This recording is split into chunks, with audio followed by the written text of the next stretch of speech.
There's nothing in the educational system that gets you to work and learn horizontal. And the reward system is all in a stovepipe mechanism. So moving from a stovepipe world into a world where you have to reach out and learn how to work with others, I think is a very key piece of this. And I don't see schools doing it. I will just add to this. Great, thank you. Okay. I don't know, Drew, you want to jump on that? Sure.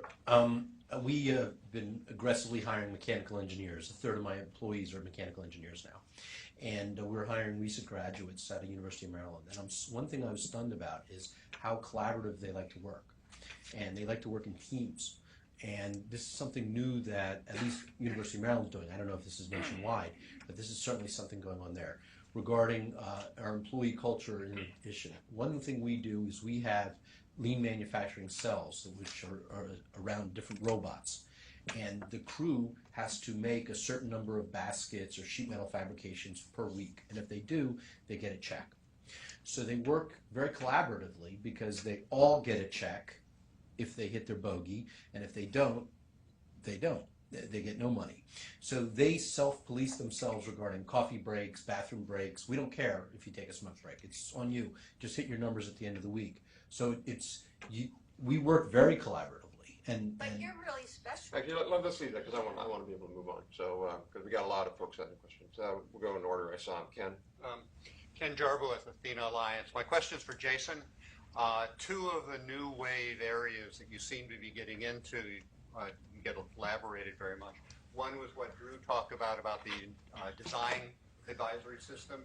How's that working out, and how do you get design thinking embedded into your SMEs? And the other is you had a little phrase on your slide about supporting IP plans for small and medium-sized enterprise, which it seems to me was on the strategic side, not simply on the tech transfer side. So could you explain how that's working as well?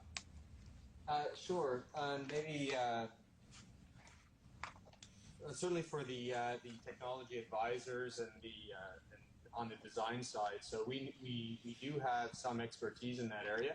We have worked with organizations on lean manufacturing, everything that was mentioned before, but we do understand that this is an area that we need to develop more in. In fact, we have a poster up for staffing, if you will, for 10 new what we're calling technology adoption specialists to support that activity precisely within IRAP. I mean, this expertise exists elsewhere in Canada and through other organizations, but we think it's precisely